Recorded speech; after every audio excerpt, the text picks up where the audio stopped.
Hello guys, एक बार फिर से आप सभी का स्वागत है हमारे चैनल DMS लेक्चर्स में। तो आज हम स्टार्ट करते हैं द्रव्य विज्ञानी। तो ये एक बड़ा टॉपिक है, तो इसे भी हम 3-4 पार्ट्स में पढ़ेंगे। तो सबसे पहले आज हम पढ़ते हैं कुछ टॉपिक्स द्रव्य विज्ञानी में। सबसे पहले देखिए द्रव्य का परिचय। तो वैशेषिक दर्शन ने भाव पदार्थों में द्रव्यों को प्रथम स्थान दिया है। गुण और कर्म दोनों ही द्रव्य में आश्रित रहते हैं। तो ये हमें पता है, द्रव्य, गुण, कर्म, सामान्य, विशेष और समवाय। जब हमने वैशेषिक दर्शन पढ़ा था तभी भी हमने पढ़ी थी ये बात कि जो द्रव्य है उसको प्रथम स्थान दिया गया। तो वही बात यहाँ बोली गई है कि वैशेषिक दर्शन ने भाव पदार्थों में द्रव्य को प्रथम स्थान दिया है और गुण और कर्म जो है ये दोनों ही द्रव्य में आश्रित रहते हैं। इसके बाद देखिए, चरक ने षट पदार्थों में द्रव्य को चौथा स्थान दिया है। तो आपने चरक संहिता में जब द्रव्यों का वर्गीकरण पढ़ा होगा तो उसमें आया होगा कि सामान्यम च विशेषम च गुणान द्रव्याणि कर्म च, ऐसा कुछ करके। तो उनने जो चरक संहिता है उनने जो है गुण को चौथा स्थान दिया है। उन्होंने सामान्य, विशेष, कर्म, फिर द्रव्य, फिर गुण और फिर समवाय को माना है। फिर उसके बाद द्रव्य गुण की उत्पत्ति देखिए। द्रव्य शब्द की उत्पत्ति, तो ध्रुवगतो धातु में यत प्रत्यय लगा करके द्रव्य शब्द बना हुआ है। इसका अर्थ क्या है कि ध्रुवगतो धातु में यत प्रत्यय लगा करके, तो ये बहुत इंपॉर्टेंट है, आप याद रखिएगा कि ध्रुवगतो धातु में यत प्रत्यय लगा करके द्रव्य शब्द की उत्पत्ति हुई है, जिसका अर्थ है गति। द्रवति गच्छति परिणाम इति द्रव्यम, अर्थात जो परिणाम को प्राप्त होता है उसे द्रव्य कहते हैं। द्रवति गच्छति परिणाम इति द्रव्यम। द्रवति गच्छति संयोग विभागादि गुणान इति वा द्रव्यम, अर्थात जो संयोग और विभाग को प्राप्त होता है उसे भी हम क्या कहते हैं, द्रव्य कहते हैं।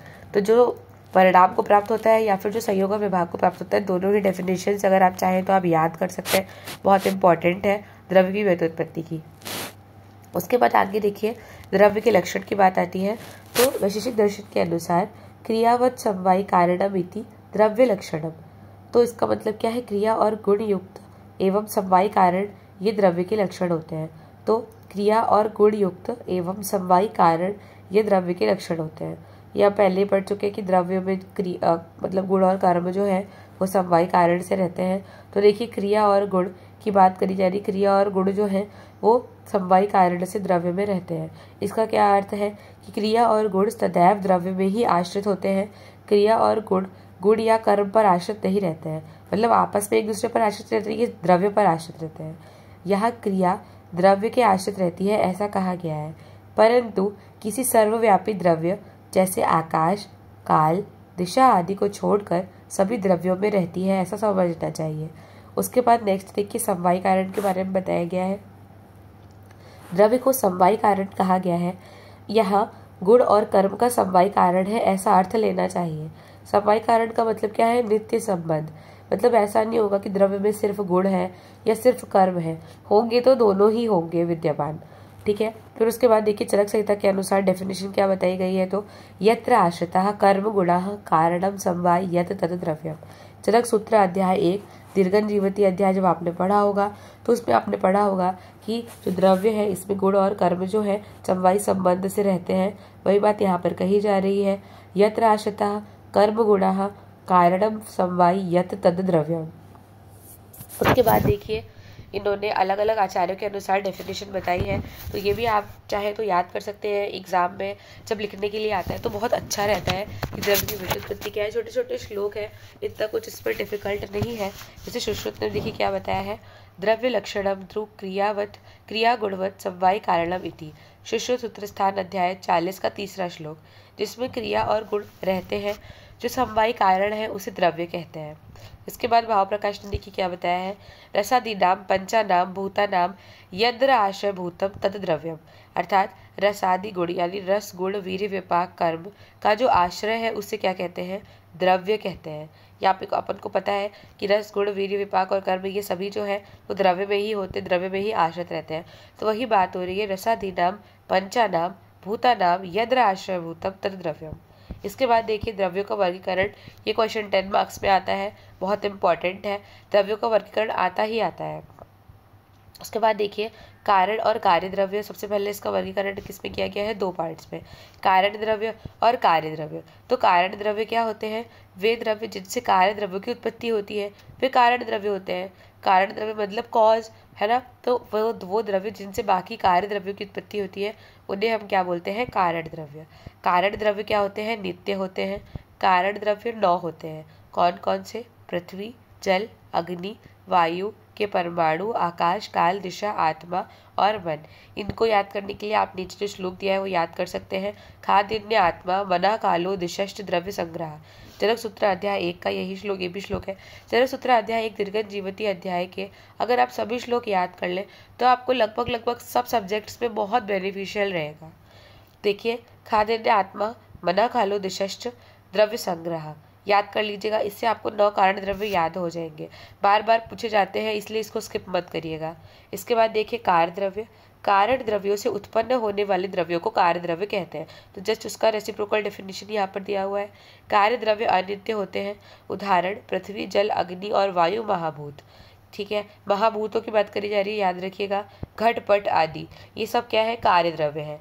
इसके बाद देखिए कार्य और कारण द्रव्य में फिर कार्य द्रव्य का बाइफर्केशन में आएंगे चेतन द्रव्य और अचेतन द्रव्य। याद रखिएगा ये कार्य द्रव्य के फर्दर क्लासिफिकेशन है, ना कि कारण द्रव्य के। तो स इंद्रियम चेतनम द्रव्यम निरेंद्रियम अचेतनम। जनक सूत्र अध्याय 1 का 48 श्लोक। फिर से वही बात आ गई कि जिनमें चेतना है, वो जिनमें इंद्रिय है वो क्या कहलाते हैं, चेतन द्रव्य, और जिनमें इंद्रिय नहीं है वो क्या कहलाते हैं, अचेतन द्रव्य। ठीक है, देखिए चेतन द्रव्य का डेफिनेशन दिया हुआ है। स इंद्रिय यानी इंद्रिय युक्त द्रव्यों को चेतन द्रव्य कहते हैं। चेतनता आत्मा से आती है। इसके बाद अचेतन द्रव्य यानी निरिंद्रिय यानी इंद्रिय रहित जो द्रव्य होते हैं उनको हम क्या बोलते हैं, अचेतन द्रव्य कहते हैं।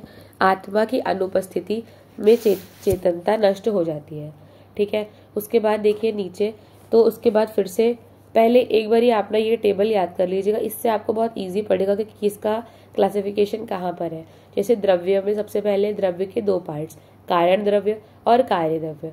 फिर कार्य द्रव्य के फिर से 2 पार्ट, चेतन द्रव्य और अचेतन द्रव्य। फिर चेतन द्रव्य के 2 पार्ट कौन कौन से, अंतश्चेतन द्रव्य और बाह्य अभ्यंतर चेतन द्रव्य। फिर अचेतन द्रव्य के यानी निरिंद्रिय जो थे उनके खनिज और कृत्रिम। फिर खनिज के 2 पार्ट, धातु और अधातु। ठीक है, इसी प्रकार अंतश्चेतन द्रव्य के ये क्या है क्लासिफिकेशन फर्दर, तो वनस्पति, वानस्पत्य, औषध और विरुद्ध। उसी प्रकार बाह्य अभ्यंतर चेतन द्रव्य की क्या क्या है, जरायुज, अंडज, स्वेदज और औद्भिज। ठीक है, तो ये आप याद रखिएगा। ये क्लासिफिकेशन आप याद रखेंगे तो नीचे के डेफिनेशंस आपको याद करने में बहुत आसानी होगी। जैसे चेतन द्रव्य में क्या बताया गया है, स इंद्रियम यानी इंद्रिय युक्त, और अचेतन द्रव्य में निरिंद्रिय यानी इंद्रिय रहित। इसके बाद देखिए अंतश्चेतन और बाह्य अभ्यंतर चेतन द्रव्य के बारे में बताया गया है। तो चेतन द्रव्यों की को 2 उपवर्ग में विभक्त किया गया है, जो कि क्या है, अंतश्चेतन और बाह्य अभ्यंतर चेतन। अंतश्चेतन द्रव्य में क्या आ जाएगा, इन्हें ज्ञान का अनुभव भीतरी स्तर पर होता है परंतु उसे व्यक्त करने में असमर्थ रहते हैं। जैसे अगर आप पेड़ को एक पत्थर मारे तो क्या पेड़ को दर्द होगा, हाँ, पर क्या वो उसे व्यक्त करने में समर्थ होगा, नहीं। तो इसीलिए ये अंतश्चेतन द्रव्य होते हैं, इन्हें महसूस तो होता है पर ये अपने आप को एक्सप्रेस नहीं कर पाते हैं। अंतश्चेतन के को प्रमाणित करने के लिए जो है निम्न उदाहरणों का वर्णन हमने किया है। देखिए जैसे कि मेघ की गर्जन से लवली में फल खिलते हैं, फल उत्पन्न होते हैं, जिससे उसकी श्रवण शक्ति का ज्ञान होता है। मतलब जब बादल गरजते हैं तो लवली का जो पेड़ होता है उसमें उसके फल जो होते हैं उनमें फल उत्पन्न होते हैं, तो इसका मतलब वो सुन रहे हैं, उनमें श्रवण शक्ति है, तभी तो मेघ की गर्जना से वो उनमें फल उत्पन्न हो रहे हैं। उसी प्रकार स्पर्श करने से लाजवंती सिकुड़ जाती है, जिससे उसकी स्पर्शन शक्ति का ज्ञान होता है ना। फिर उसके बाद सूर्य की गति की दिशा से सूरजमुखी चमकता है, सूरजमुखी घूमता है, मतलब जिससे उसकी दर्शन शक्ति का ज्ञान होता है। ठीक है, उसके बाद रजस्वला को जब बकुल वृक्ष पर पानी का कुल्ला करती है तो उसमें फूल आ जाते हैं। ठीक है, रजस्वला परिचर्या आपको पता ही है कि जो फीमेल जब मेंस्ट्रुअल साइकिल जिसकी चल रही हो उसकी बात की जा रही है कि जब during the time of menstrual cycle अगर कोई फीमेल जो है बकुल के वृक्ष पर कुल्ला कर देती है तो उसमें क्या हो जाता है, फूल खिलाते हैं। उसके बाद देखिए श्रृंगाल आदि की वसा को बिजौरा नींबू के वृक्ष की जड़ में डालने से उस पर फल लगते हैं। ठीक है, उसके बाद देखिए अंतश्चेतन द्रव्यों के 4 भेद कौन कौन से, वनस्पति, वानस्पत्य, औषध और विरुद्ध। ये सब कुछ आपको याद करना है, टोटल क्लासिफिकेशन याद रखिएगा। सबसे पहले देखिए वनस्पति में क्या आता है, तो इनमें पुष्प अपनी कणिकाओं से ढके रहते हैं, मतलब पेटल्स से कवर्ड रहते हैं प्रॉपर। इसका उदाहरण क्या है, वटगुलर आदि। उदाहरण अच्छे से याद करिएगा, पूछा जाता है। उसके बाद देखिए वानस्पत्य, इसमें पुष्प और फल दोनों दिखाई देते हैं। उदाहरण आम और अमरूद आदि। इसके बाद देखिए औषध, यह फल के पकने पर नष्ट होता है। उदाहरण गेहूं, जौ आदि। उसके बाद विरुद्ध, इसकी लता या गुल्म होता है। तो लता और गुल्म वाले क्या होते हैं, विरुद्ध होते हैं, जैसे गुडुचि आपको पता है, टिनोस्पोरा कॉर्डिफोलिया। उसके बाद देखिए बाह्य अभ्यंतर चेतन द्रव्य। तो बाह्य अभ्यंतर चेतन द्रव्य में क्या आ जाएगा, तो जिनमें इनमें चेतना बाह्य और अभ्यंतर दोनों रूप से दिखाई देती है। बाह्य अभ्यंतर द्रव्यों में उनको फिर से 4 भागों में डिवाइड किया गया है, जरायुज, अंडज, स्वेदज और उद्भिज। तो जरायुज क्या होते हैं, जरायु यानी प्लेसेंटा, है ना। तो जरायु से जन्म लेने वालों को जरायुज कहते हैं। उदाहरण मनुष्य, पता है हमें, ठीक है। उसके बाद देखिए अंडज, अंडों से उत्पन्न होने वालों को अंडज कहते हैं। उदाहरण सर्प, पक्षी आदि, वो क्योंकि अंडे से उत्पन्न होते हैं, है ना। उसके बाद आपके आ जाएंगे स्वेदज। तो स्वेद से उत्पन्न होने वालों को स्वेदज कहा जाता है, जैसे जो कृमि कीट होते हैं जो पसीने से उत्पन्न हो जाते हैं, है ना। उसके बाद चौथा आ जाएगा उद्भिज। तो पृथ्वी के भीतर से उत्पन्न होने वालों को उद्भिज कहते हैं। उदाहरण इंद्रगोप आदि।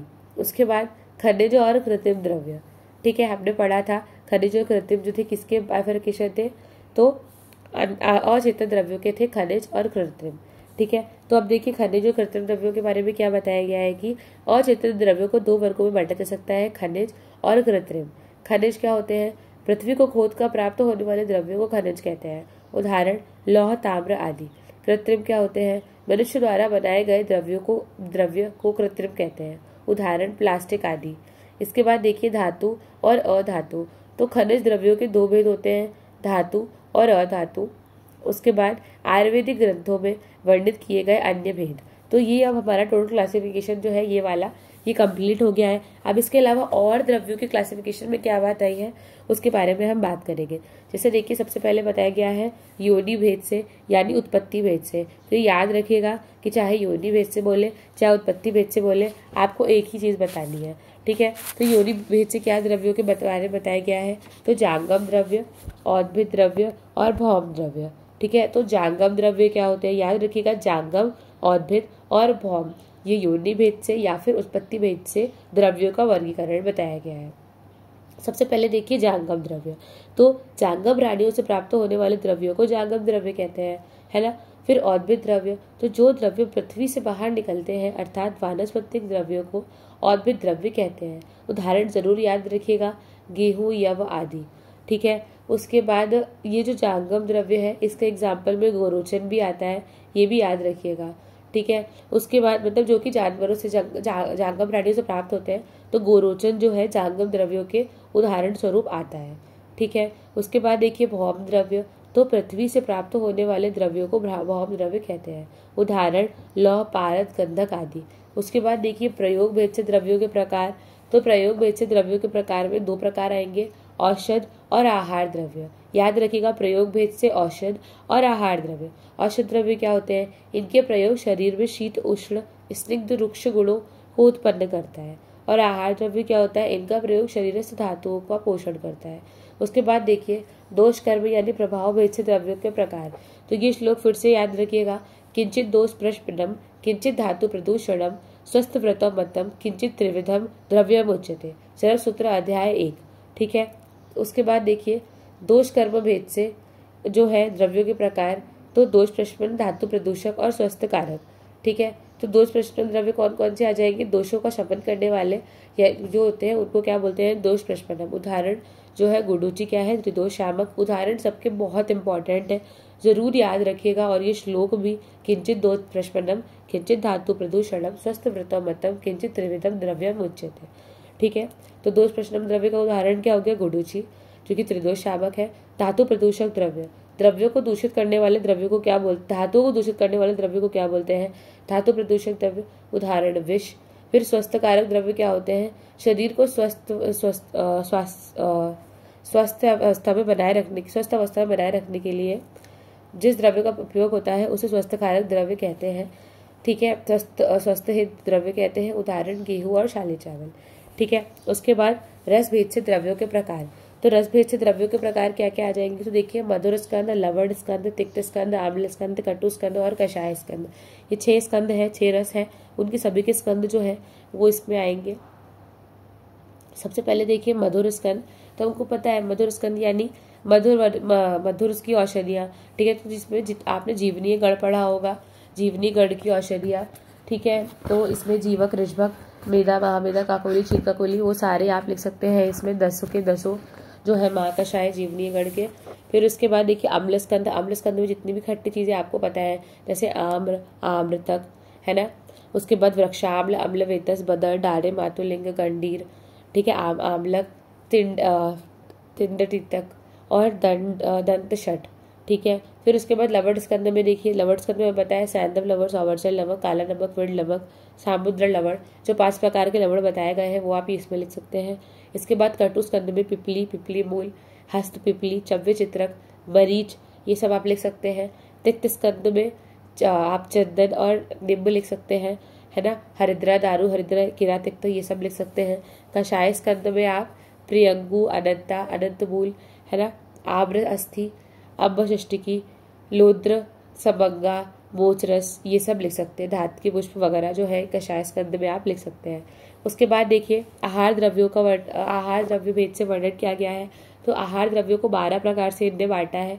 शुक धान्य, शमी, मांस, शाक, फल, हरित, मद्य, जल, गोरस, इक्षु, कृतान्न और आहार उपयोगी वर्ग। तो ये 12 प्रकार से इन्होंने जो है आहार भेद से वर्णन किया है। इसके बाद देखिए द्रव्य की संख्या के बारे में बात की गई है। तो द्रव्य की संख्या के बारे में देखिए क्या बात करी गई है। तो वैशेषिक दर्शन के अनुसार पृथ्वी, जल, तेज, वायु, आकाश, काल, दिशा, आत्मा, वही जो 9 कारण द्रव्य है। तो द्रव्य की संख्या अगर पूछी जाए तो हम कितना बताएंगे, 9। ठीक है। वही देखिए श्लोक आ जाता है, खातिन्य आत्मा, मना, कालो, दिशा से द्रव्य संग्रह। इसके बाद देखिए पंचभूत के वर्णन किया गया है।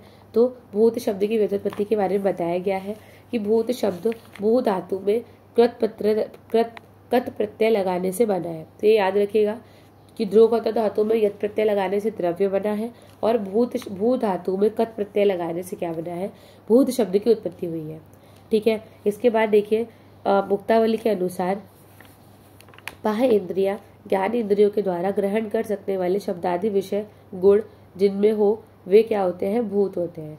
श्रवण इंद्रिय शब्द का ग्रहण करती है, स्पर्श इंद्रिय स्पर्श का ग्रहण करती है, चक्षु इंद्रिय रूप का, रस इंद्रिय रस का और घ्राण इंद्रिय गंध का ग्रहण करती है। तो भूत और महाभूत एक ही बात है।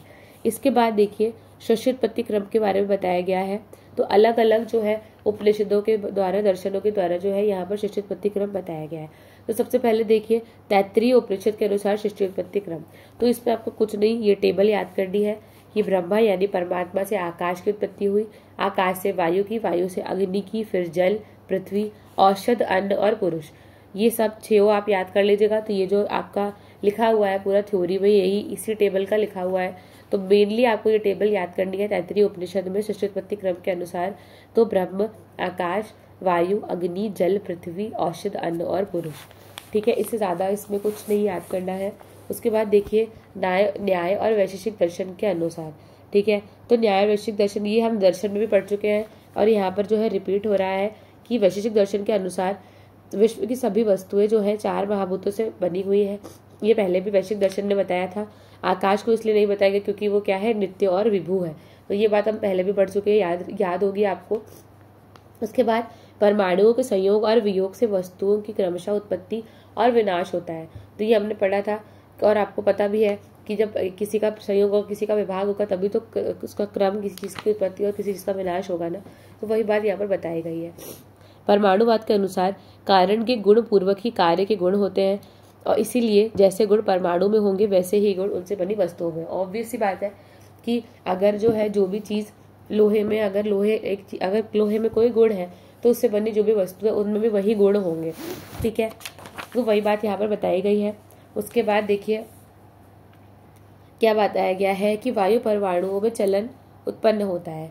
इस चलन से उन परमाणुओं परस्पर संयोग उत्पन्न होता है। 2 परमाणुओं के मिलन से द्रवणक उत्पन्न होता है। 3 द्रवणक के मिलने से त्रैवणक, 4 त्रैवणक के मिलने से चतुर्णक आदि उत्पन्न होते हैं। इस तरह एक महान वायु की उत्पत्ति होती है। उसी वायु में अग्नि परमाणुओं के परस्पर सहयोग से अग्नि द्रवणक, अग्नि त्रैवणक आदि की योजना होकर महान अग्नि की उत्पत्ति होती है। इसी प्रकार चारों महाभूतों की उत्पत्ति होती है। तो सृष्टि उत्पत्ति क्रम न्याय वैशेषिक दर्शन के अनुसार क्या है, परमाणुवाद से इनने एक्सप्लेन किया है पूरा, ठीक है। उसके बाद आगे देखिए सांख्य और योग दर्शन के अनुसार, ये भी हम पहले पढ़ चुके हैं। सांख्य दर्शन के अनुसार देखिए इनने 25 तत्व माने थे।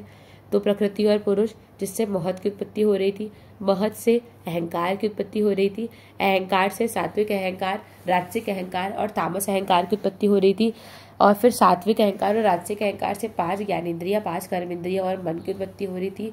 राजस और तामस अहंकार से शब्द तन्मात्रा और तन्मात्रा से 5 महाभूतों की उत्पत्ति हो रही थी। ये सब हम पहले पढ़ के आ चुके हैं दर्शन में। उसके बाद देखिए योग दर्शन के अनुसार अपन को पता है कि जो 25 तत्व सांख्य ने माने हैं, योग ने उससे एक्स्ट्रा माना है ईश्वर को, तो इनने जो 26 तत्वों का वर्णन किया है वही बात यहाँ पर जो है कही गई है। उसके बाद देखिए शंकराचार्य के अनुसार क्या बात करी गई है सृष्टि क्रम में। तो शंकराचार्य के अनुसार वेदांत दर्शन में ब्रह्म को जगत की उत्पत्ति, स्थिति और प्रलय का जो है कारण बताया गया है, ठीक है। इतना ही इसमें पढ़ना है। इसके बाद देखिए चरक संहिता के अनुसार जो है क्या क्रम बताया गया है। तो अव्यक्त से बुद्धि, बुद्धि से अहंकार, अहंकार से सूक्ष्म पंच महाभूत, और उसके बाद उससे जो है सर्वांग शरीर की उत्पत्ति के बारे में बताया गया है, ठीक है। तो इसकी भी आप जो है रीडिंग कर लीजिएगा। कुछ ना समझ आए तो आप कमेंट करके पूछ सकते हैं। बाकी इसमें इतना कुछ वो नहीं है डिटेल में। मेनली न्याय वैशेषिक दर्शन की सृष्टि उत्पत्ति क्रम इम्पॉर्टेंट है, पूछा जाता है। और सांख्य वैशेषिक दर्शन, सांख्य और योग दर्शन वाला जो है वो भी इम्पॉर्टेंट है, वो भी पूछा जाता है। उसके बाद देखिए आगे हम बात करते हैं इसमें सुश्रुत। उसके बाद लास्ट आ जाएगा हमारा सुश्रुत संहिता के अनुसार जो है सृष्टि उत्पत्ति क्रम। तो इनने भी जो है सांख्य के दर्शन के अनुसार ही बताई है। देखिए जैसे प्रकृति और पुरुष मिलकर के महत की उत्पत्ति, महत से अहंकार की, उसी प्रकार आगे इन्हें सांख्य दर्शन के अनुसार ही उत्पत्ति क्रम बताया है।